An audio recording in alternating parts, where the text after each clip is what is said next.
Merci Madame la Présidente, Monsieur le Secrétaire perpétuel, chers collègues, chers amis. C'est un honneur et un plaisir pour moi de vous présenter mon métier de tous les jours. Et surtout, à travers la classification internationale des tumeurs cérébrales qui a été revue en 2016, de vous montrer combien le métier d'anatomie pathologique a changé au cours de ces dernières années, combien de l'autopsie d'il y a quelques siècles déjà jusqu'à maintenant l'intégration complète au diagnostic clinique, le métier a évolué. Nous faisons du big data sans le savoir. Le pathologiste a comme rôle, comme mission, de poser un diagnostic. C'est le dernier rempart avant le choix thérapeutique. Et il va, pour remplir cette mission, non seulement intégrer des données cliniques, bien entendu, c'est un clinicien, il doit connaître la clinique, mais également intégrer des données qui vont provenir de différents types d'analyses. Et il ne faut pas sous-estimer l'analyse macroscopique, qui est très particulière dans le cadre des tumeurs cérébrales, comme vous le verrez. Vous connaissez beaucoup mieux l'analyse microscopique. On a tous eu des cours d'anatomie pathologique. Analyse microscopique qui est basée sur des éléments très empiriques, la coloration hématoxynéosine, le noyau en bleu, le cytoplasme en rose, et cette analyse microscopique qui, pendant très longtemps, a représenté le gold standard de la classification des tumeurs. C'est à ce niveau que va s'intégrer la classification des tumeurs cérébrales et la classification de l'OMS dont je vous parlerai. C'est ajouté au cours du temps des biomarqueurs. On a déjà beaucoup parlé des biomarqueurs dans les exposés précédents. D'une part, le docteur Constantinescu a souligné l'importance de ces biomarqueurs théranostiques. La femme s'en occupe. Ces biomarqueurs théranostiques ont été également repris dans l'exposé qui vient de vous être brillamment donné. Et on ne donne pas d'immunothérapie, on ne donne pas d'anti-PD-L1, PD-L1 si on n'a pas mis en évidence la cible. Et ces cibles, à l'heure actuelle, sont mises en évidence par des companion tests qui causent parfois quelques difficultés aux cliniciens, aux oncologues, mais également aux pathologistes. Parce qu'en particulier pour l'immunothérapie, il est très très difficile à l'heure actuelle de définir clairement quelles sont les cibles que l'on va mettre en évidence et par quelle technique on va les mettre en évidence. Je viens de vous parler en quelques mots de ce qu'on appelle les biomarqueurs théranostiques, donc le choix thérapeutique qui est vraiment un des rôles de plus en plus important du pathologiste, qui consiste justement à mettre en évidence ces cibles, non seulement pour décider du choix, mais également de manière beaucoup plus prosaïque pour obtenir le remboursement de ces médicaments qui, comme on vous l'a dit, coûtent très très cher. Deux groupes donc de biomarqueurs, des biomarqueurs qui vont être issus du monde de la protéine, des biomarqueurs qui vont être issus du monde de l'ADN, de la génomique, qui vont avoir différentes utilités, une utilité diagnostique simple, une utilité pronostique et, comme je viens de vous le dire, une utilité thérapeutique. La macroscopie. La macroscopie est très importante en anatomie pathologique. Si vous avez une illustration d'un carcinome papillaire de la thyroïde, le pathologiste va examiner le lobe thyroïdien et va donner déjà toute une série de caractéristiques macroscopiques qui auront une importance. Dans certains domaines, simplement l'évaluation de l'aspect macroscopique de la tumeur représente un des facteurs pronostiques les plus puissants, repris par le TNM que l'on connaît bien, par exemple pour le cancer du sein. Étude de l'extension de la tumeur au niveau de l'organe, des ganglions métastatiques ou non, des métastases à distance. Bien entendu, pour les tumeurs cérébrales, vous n'allez pas retrouver de TNM. Les tumeurs cérébrales ne métastasient pas, elles métastasient uniquement au niveau du liquide céphalorachidien et il n'y a pas de TNM. Donc les seuls facteurs pronostiques seront microscopiques ou moléculaires ou protéiques. Rôle important de l'examen macroscopique, c'est également de pouvoir utiliser de manière correcte les échantillons fournis par les neurochirurgiens pour pouvoir poser le diagnostic. Jusqu'il y a peu, je dirais un an ou deux, cette prise en charge de matériel était vraiment primordiale parce que beaucoup d'études étaient encore réalisées à partir de tissus frais. Actuellement, les différentes sociétés ont réussi à développer tous les tests que vous pouvez imaginer, applicables en clinique, depuis simplement des PCR jusqu'au méthylome. On peut vraiment tout analyser à partir des blocs en paraffine. Et donc les tumeurs peuvent être fixées et puis enrobées en paraffine. Et vous pourrez adapter tous les tests en clinique à partir de ces blocs en paraffine. Reste évidemment la réalisation de matériel frais, donc d'échantillons frais congelés dans les biobanques. Vous avez sûrement entendu parler des biobanques. Pour la recherche, bien entendu, il y a encore certaines technologies qui ne sont pas accessibles pour les prélèvements formels. Un dernier mot sur la macroscopie. Même si le chirurgien est expérimenté, même s'il s'agit d'une chirurgie d'épilepsie où dans quelques rares cas vous aurez des lobectomies temporales, voire des lobectomies frontales pour certaines tumeurs, la majorité des échantillons sont de très petite taille et les rapports anatomiques sont évidemment très difficiles à observer. Pas question de réaliser un TNM, pas question de réaliser une description comme pour ce cas du choriocarcinome papillaire de la thyroïde. Quel est l'élément d'examen macroscopique de l'anatomie pathologique des tumeurs cérébrales? C'est l'imagerie. Et vous allez voir combien cette imagerie est importante. Elle est tout à fait intégrée dans la nouvelle classification de l'OMS, puisque l'aspect des tumeurs, qui est très hétérogène, ici une tumeur circonscrite avec un nodule intramural, une tumeur diffusément infiltrante, une tumeur avec une prise de contraste, bref, l'imagerie médicale représente la macroscopie de la classification des tumeurs cérébrales. Je vais continuer en vous illustrant deux types de biomarqueurs avec des applications différentes, applications diagnostiques, l'un issu du monde des protéines, l'autre du monde de la génomique, biomarqueurs qui ont véritablement créé un tsunami dans la classification de l'OMS et dans le monde de la neuropathologie.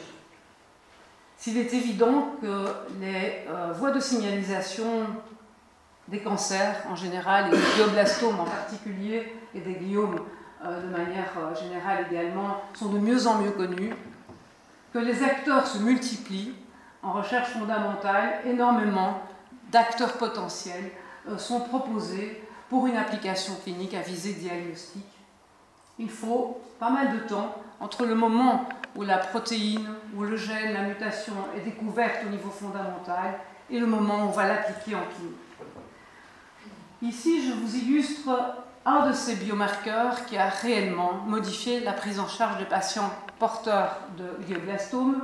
Il s'agit d'une enzyme, enfin plutôt de deux enzymes, qui interviennent dans le cycle de Krebs, qui sont donc des enzymes, des déhydrogénases, et qui jouent un rôle au niveau du métabolisme des cellules, comme vous pouvez l'imaginer.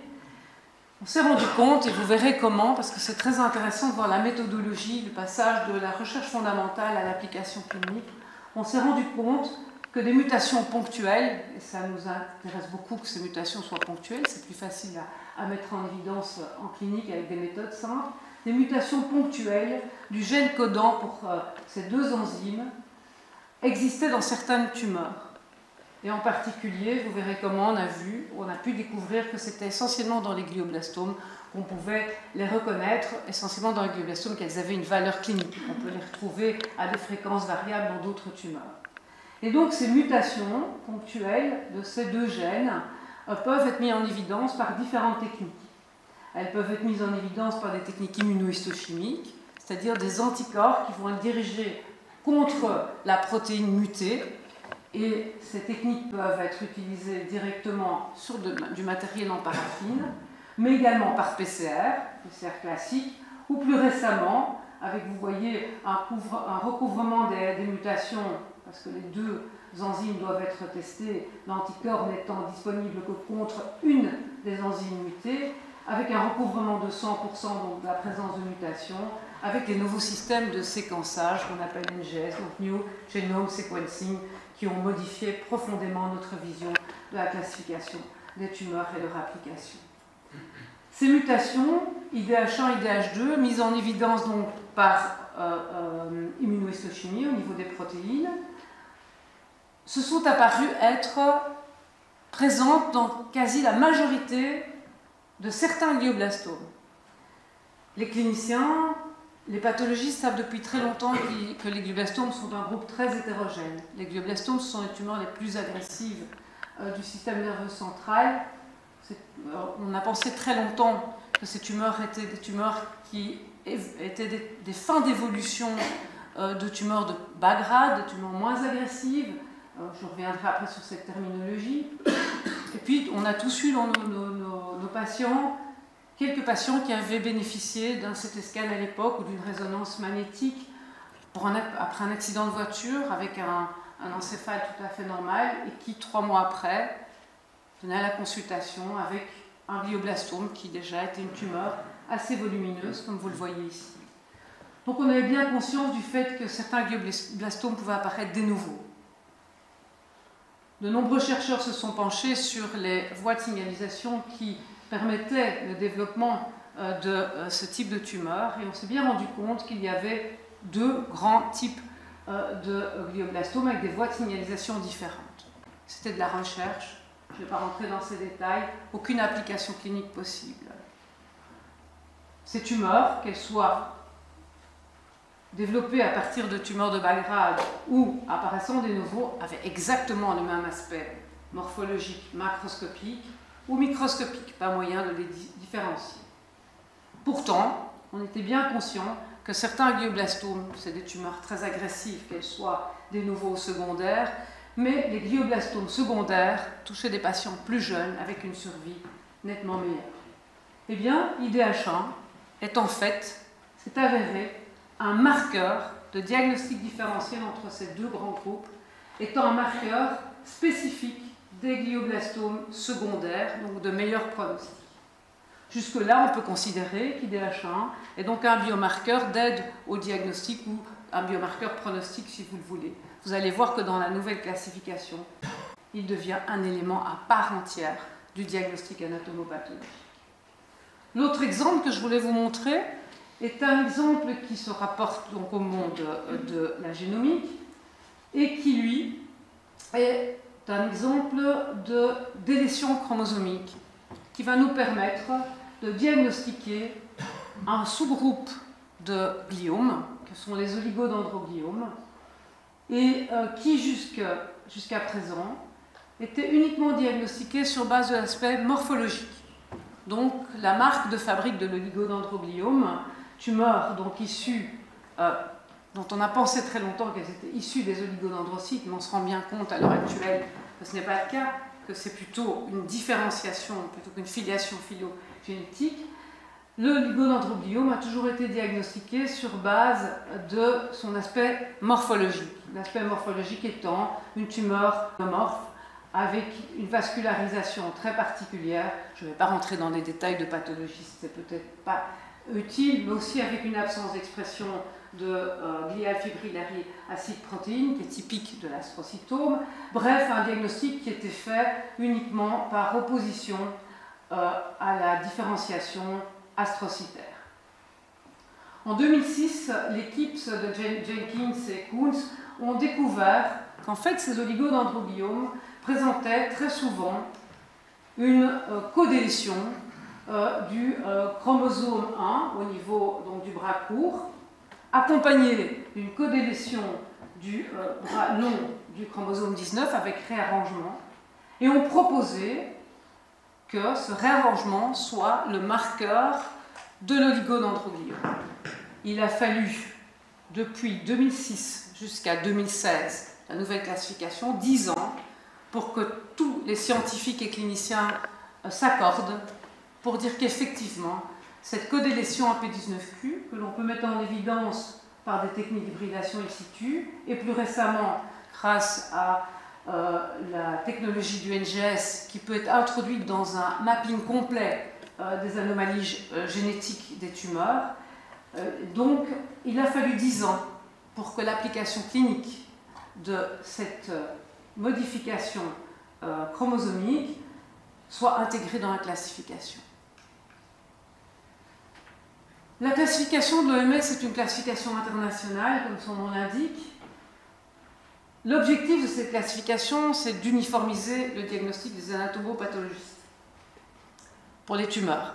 Pour chaque type de tumeur, vous avez ce qu'on appelle un Blue Book, donc des experts internationaux qui se réunissent et qui proposent de classer les tumeurs. Il y a une très grande hétérogénéité dans les tumeurs, comme vous le savez. Et ce classement se fait en déterminant des entités anatomocliniques qui vont essayer de mettre ensemble des tumeurs qui ont une biologie similaire et qui vont donc amener des patients à avoir un développement clinique similaire. Parfois, on est bien obligé de forcer la classification, comme vous pouvez l'imaginer, face à la grande hétérogénéité. Pour déterminer ces entités anatomocliniques, tous les critères seront nécessaires, la macroscopie, la microscopie et les biomarqueurs dont je vous ai parlé. Dans certaines classifications, c'est le cas pour la classification des tumeurs cérébrales, c'est vrai depuis longtemps, mais vous allez voir que ça va changer. On associe à chacune des entités anatomocliniques un grade de malignité, variant de 1 pour les tumeurs indolentes jusqu'à 4 pour les tumeurs les plus agressives. Les glioblastomes, tumeurs malheureusement les plus fréquentes, étant de grade 4. Ces classifications sont revues de manière récurrente, comme vous pouvez l'imaginer, en intégrant les nouvelles données des recherches fondamentales avec application. Voici quelques exemples de ces Blue Books, et voici la dernière classification. Vous voyez la présence d'immunohistochimie, de macroscopie, etc., ce que je viens de vous expliquer. 150 entités anatomocliniques dans la classification. Compte tenu de la complexité du développement du cerveau, on peut comprendre. 16 groupes principaux, une arborescence. Dans ces groupes principaux, des sous-groupes, des variants et le grade de malignité qui est maintenu. La révision de cette classification par rapport à la précédente a entraîné la présence de nouvelles entités, la disparition d'entités, la modification de groupes majeurs d'une entité d'un groupe dans un autre, mais également, et c'est là que le tsunami a causé quelques difficultés, parce que cette classification est arrivée très très vite, beaucoup plus vite qu'attendu, l'intégration complète de la pathologie moléculaire. La classification de 2007, la précédente, comme vous le voyez ici, comportait des sous-groupes, et je vous en ai choisi un qui est le plus intéressant, dont même le nom porte question. Tumor of neuroepithelial tissue. Ce sont toutes les tumeurs gliales. On a déjà parlé des oligodendrogliomes, des tumeurs astrocytaires, il y a aussi les épendymomes.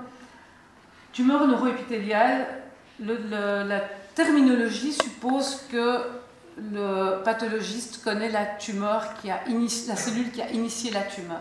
On sait actuellement que c'est faux. C'est probablement des stem cells ou encore d'autres types cellulaires. Et donc, on a oublié dans la nouvelle classification d'essayer de comprendre et en tous les cas d'imposer une cellule d'origine pour les différentes tumeurs que l'on observe. On va être simplement descriptif. Dans cette classification-ci, vous voyez qu'on est descriptif également en matière de reconnaissance, donc astrocytes, oligo, épendymome. Vous verrez qu'il y a aussi des tumeurs à différenciation neuronale. Dans la nouvelle classification, ces entités vont porter des noms très différents, beaucoup plus modestes. Vous voyez ici, cette entité donc, du groupe neuroépithélial devient tumeur gliale et neuronale gliale. C'est fini d'opposer le neurone à l'astrocyte et à l'oligodendrocyte. On sait qu'il y a effectivement des tumeurs qui peuvent même être mixtes. Deuxièmement, intervient dans cette définition directement un paramètre issu de l'imagerie médicale. La première entité est donc une entité des tumeurs astrocytaires et oligodendrogliales diffuses. Et là, non seulement on introduit un critère macroscopique, mais en plus on regroupe deux entités qui étaient opposées de par le passé, les tumeurs astrocytaires et oligodendrogliales. Vous comprendrez pourquoi dans la suite. Des entités ont disparu, purement descriptives, des entités ont apparu, et ce qui est très intéressant, vous voyez donc en rouge, que les nouvelles entités sont des entités définies, pas uniquement par une description morphologique, mais par la présence de mutations. La mutation IDH dont je vous ai parlé, l'absence de mutation IDH, le 1p19Q codélété, pour la définition de l'oligodendrogliome, et bien d'autres, je vous en illustrerai quelques-unes. Donc, le côté diffus versus circonscrit va être très important dans la classification. Je peux vous dire que définir qu'une tumeur soit diffuse ou bien délimitée, c'est pas si facile. C'est pas aisé. Souvent, on téléphone au chirurgien en lui demandant « Tu avais un plan de clivage ?» Il dit « Oui, à certains endroits, d'autres pas. » Le radiologue, parfois, peut être tout à fait sûr du côté circonscrit ou du côté diffus. Parfois pas. Alors vous allez me dire, mais vous avez le microscope, vous avez vos échantillons, mais vous pouvez dire c'est diffus oui ou non. Non. Ici vous avez un glioblastome. Dans cette partie-ci, je ne peux pas vous dire si c'est diffus, c'est du bloc tumoral. Dans cette partie-ci, je peux vous dire que c'est diffus. On est en périphérie, il y a des cellules infiltrantes. Non, ce n'est toujours pas possible de le faire à l'heure actuelle. Pourtant, c'est primordial, puisque l'algorithme de classification va commencer par la question, avez-vous affaire à une tumeur diffuse ou circonscrite? On se tourne vers la pathologie moléculaire, et qu'est-ce que l'on voit dans toutes les recherches? C'est un graphique qui vous montre l'état actuel des recherches en matière de biomarqueurs moléculaires qui nous permettraient de voir si une tumeur est diffuse ou infiltrante ou circonscrite. Eh bien, on a énormément de voies métaboliques qui sont connues. On a des acteurs potentiels, parfois très complexes, comme les mutations de P53, qui sont tellement multiples qu'elles sont difficiles à utiliser en clinique. Mais qu'est-ce que l'on voit? On voit qu'effectivement, les gliomes circonscrits ont certaines mutations, plutôt liées à BRAF, des gènes de fusion, ou des mutations V600, comme dans le mélanome. Mais bon, ce n'est pas absolu. On voit également que les gliomes pédiatriques sont très très différents. Ils présentent d'autres types de mutations, même s'ils ont des mutations en commun. Et alors on retrouve IDH1. IDH1 qui semble être un bon outil. Et effectivement, IDH1 est le seul qui va donc ressortir de toute cette batterie de biomarqueurs potentiels pour nous aider dans la définition de l'astrocytome diffus. Et donc en routine, voilà ce qui se passe. En 2007, on proposait un astrocytome diffus de grade 2 de très bon pronostic. Mais malgré tout, vous voyez que c'est encore un groupe très hétérogène. Face à une tumeur de grade 2, il était impossible de dire s'il va se transformer en grade 3 dans l'année qui suit ou dans les 15 ans. L'astrocytome de grade 3, de mauvais pronostic assez proche du glioblastome, et le glioblastome de grade 4, le diagnostic était posé simplement sur la cellularité, la nécrose, la présence d'hyperplasie endothélo-capillaire et les mitoses.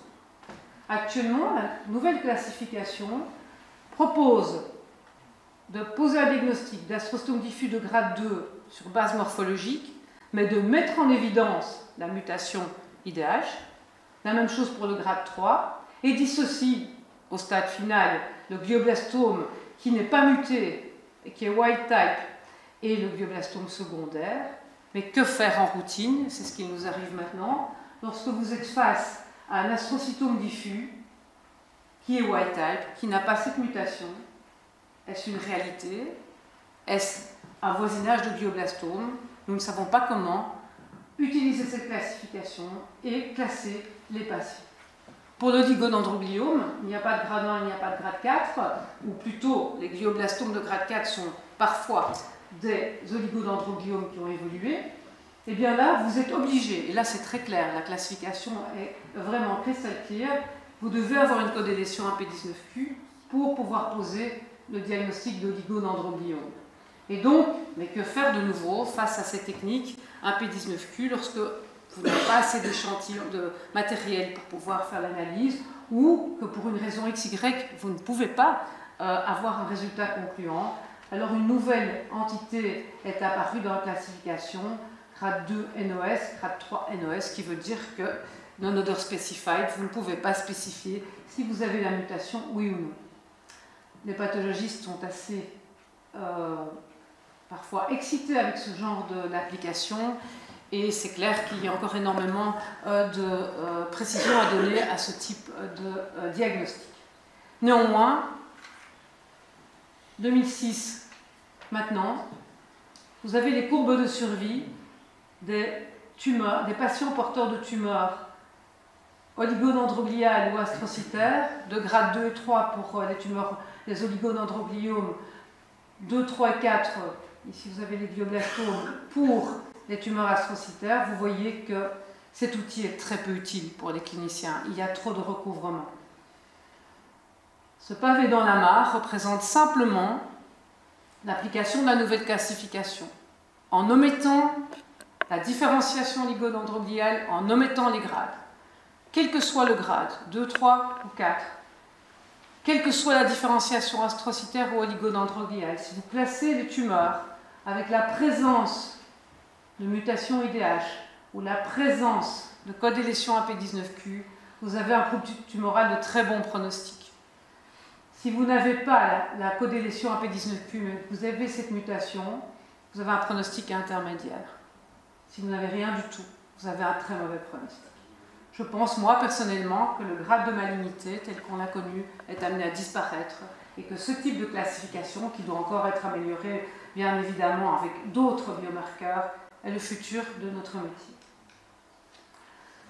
Plus encore, ici, je vous ai montré une amélioration des classifications déjà existantes où la morphologie a toute sa place, puisque c'est sur base de la morphologie qu'on va demander les tests de validation. Une entité ici est apparue dans la nouvelle classification, entité purement définie par une mutation, par une anomalie moléculaire.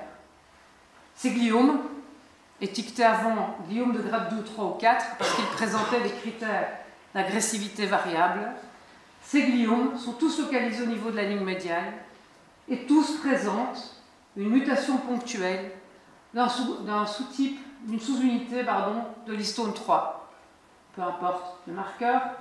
Ce qu'il faut retenir, on met cette mutation en évidence par immunohistochimie et ces tumeurs qui ont exactement le même aspect macroscopique, qui ont des aspects très différents microscopiques, qui pourraient être étiquetés de tumeurs de grade 2, de grade 3 ou de grade 4, ont toute une évolution de tumeurs de grade 4.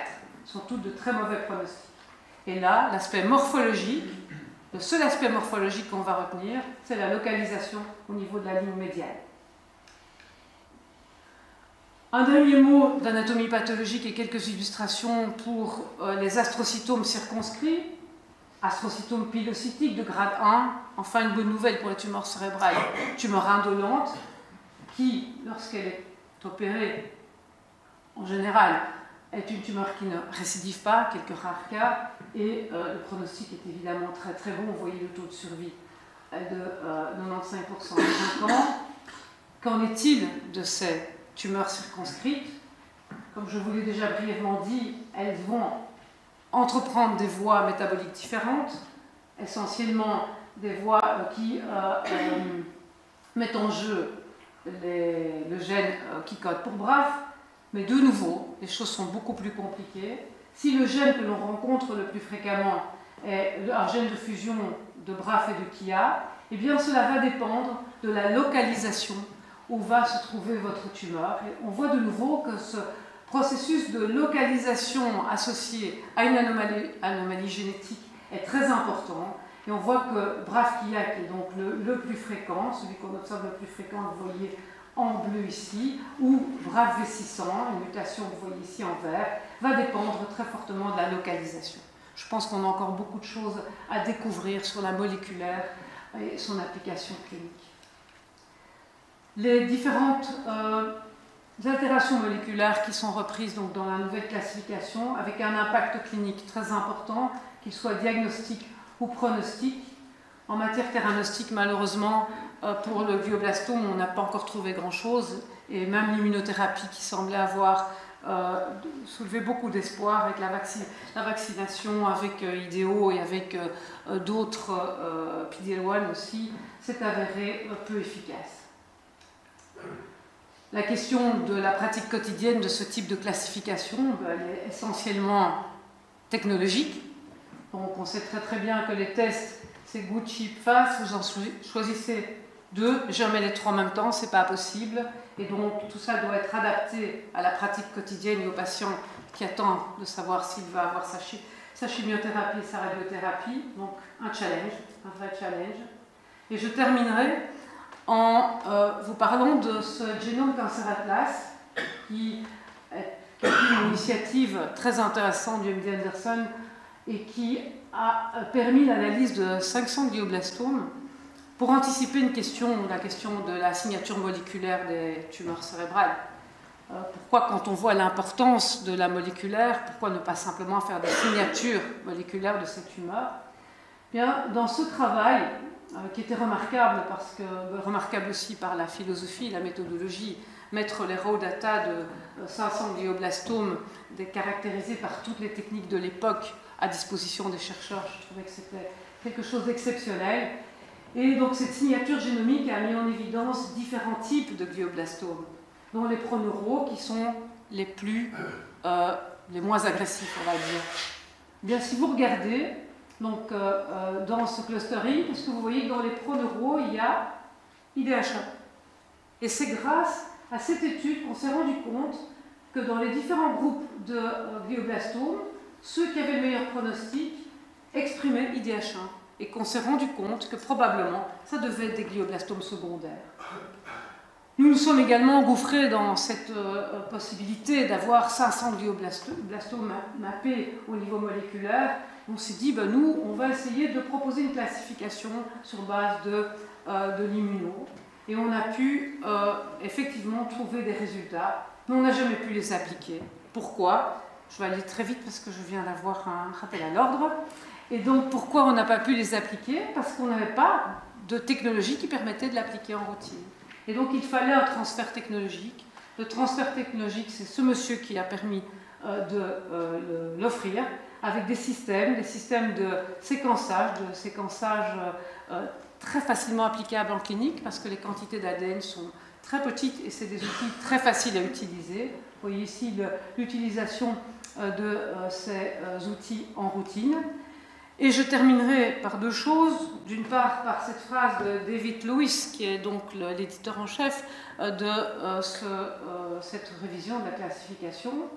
The genotype trumps the histological phenotype, c'est clair. La génétique, parfois, nous aide à comprendre la morphologie, mais dans ces cas-ci, les altérations moléculaires nous permettent de découvrir des tumeurs qui ont la même morphologie, mais une évolution tout à fait différente. Et puis je voudrais surtout remercier mon équipe qui est en partie présente dans la salle. C'est grâce à eux, c'est grâce aussi aux docteurs en sciences et aux licenciés qui ont fait le pas vers l'anatomie pathologique que nous avons pu réaliser tous ces travaux. Et je remercie également les différents supports financiers qui nous ont permis de développer le NGS dans notre hôpital. Merci.